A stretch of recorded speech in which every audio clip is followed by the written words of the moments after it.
Selamat pagi Bapak Ibu yang kasih Tuhan, Shalom, damai sejahtera dalam nama Tuhan Yesus menyertai Bapak Ibu dan Saudaraku semuanya di pagi hari ini. Tema renungan kita pagi hari ini adalah harmonisnya hubungan menantu dengan mertua, yang terambil dari Rut 1 ayat 16 Saudaraku. Bapak Ibu yang kasih Tuhan, sudah bukan rahasia umum lagi bahwa hubungan antara menantu dengan mertua selalu tidak baik Saudaraku. Selalu ada masalah, selalu buruk, bahkan sinetron-sinetron menayangkan bagaimana buruknya hubungan antara menantu dengan mertua itu. Pada perikop ini, pada renungan pagi hari ini kita akan melihat bagaimana seharusnya sikap antara menantu dengan mertua yang berkenan di hadapan Allah dan mendatangkan berkat Tuhan itu, saudaraku. Yang pertama, saling mengasihi, saudara. Rut dan Naomi adalah menantu dan mertua yang statusnya sama-sama janda. Sebagai orang tua, Naomi tidak mau melihat anaknya menderita bersamanya. Ia minta supaya Rut pulang ke rumah keluarganya, ke sanak saudaranya untuk menikmati hidup yang lebih baik, saudaraku. Tetapi Rut bukanlah menantu kebanyakan orang. Sayangnya, cintanya, kasihnya kepada mertuanya begitu luar biasa. Dan di saat aku meninggalkan engkau dan pulang dengan tidak mengikuti engkau. Sebab kemana engkau pergi, ke situ juga aku pergi. Di mana engkau bermalam, di situ juga aku bermalam. Bangsamu adalah bangsaku dan Allahmu adalah Allahku. Sekalipun Rut telah ditinggal mati suaminya, tetapi Rut tetap mengasihi Naomi mertuanya. Begitu rupa, saudaraku. Sehingga ia bertekad bulat untuk tetap bersama dengannya baik susah maupun senang.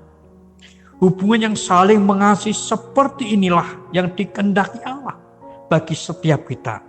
Hubungan yang tidak mencari untung, hubungan yang tidak egois, hubungan yang saling berusaha memberi yang terbaik. Seperti ini yang mendatangkan kekuatan di tengah-tengah himpitan kesulitan.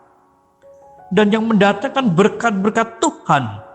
Berkat Allah dicurahkan. Haleluya, saudara. Itu yang pertama. Yang kedua, setia. Naomi bukanlah mertua yang kaya, yang bisa memberikan kesejahteraan, memberikan kebahagiaan, yang bisa mencukupi segala sesuatu yang Rut butuhkan.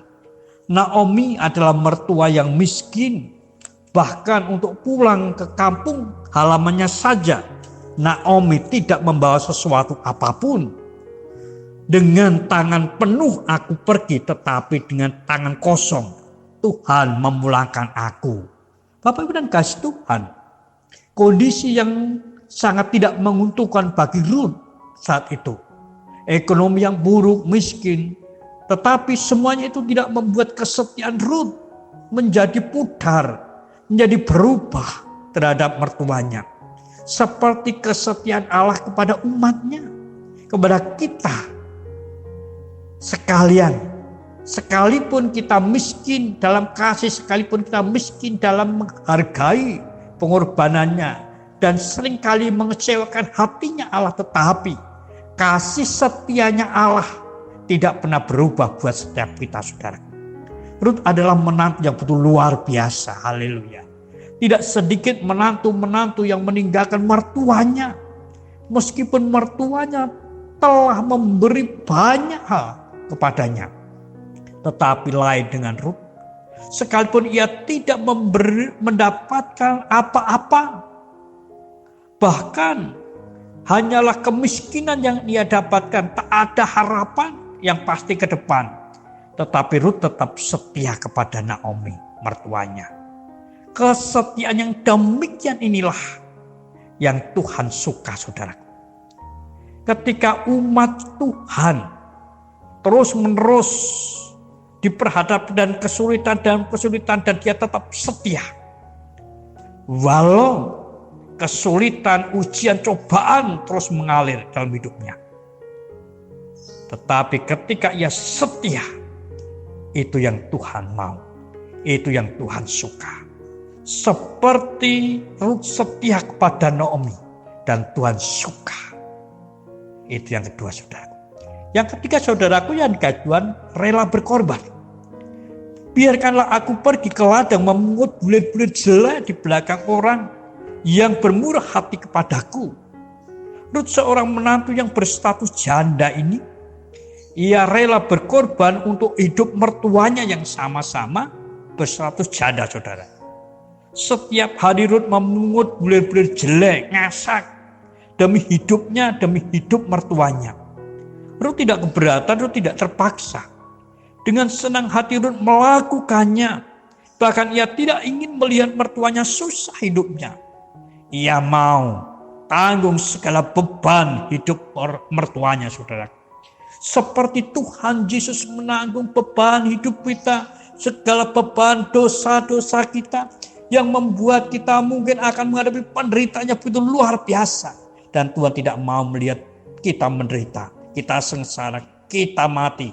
Tetapi Tuhan mau supaya kita hidup, menikmati sukacita surga dengan mengorbankan dirinya sendiri. Oh haleluya, luar biasa. Sifat yang luar biasa telah ditunjukkan Rut kepada setiap kita pada pagi hari ini. Ia rela berkorban, ia senang membahagiakan orang lain. Layak untuk kita semua teladani, saudara.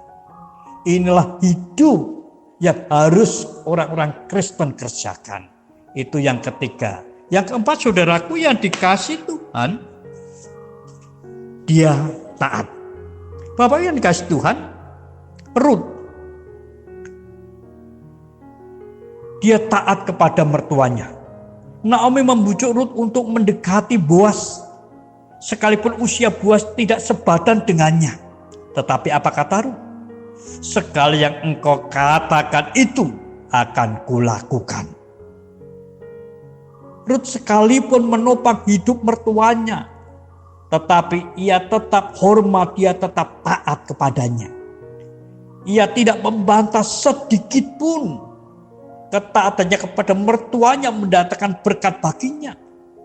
Rut mendapatkan seorang penyelamat baginya, seorang suami baginya, yaitu Boas. Nah, Bapak Ibu yang kasih Tuhan, kasih, kesetiaan, pengorbanan, dan ketaatan Rut tidak sia-sia. Berkat Tuhan dicurahkan atasnya. Berkat Tuhan dicurahkan atas dunia melalui Rut. Dan biarlah renungan ini boleh menjadi kekuatan buat setiap kita. Selamat pagi, selamat beraktivitas, terus jaga kesehatan, jaga jarak, cuci tangan pakai sabun. Bersukacitalah dan bersyukurlah selalu. Tuhan memberkati. Amin.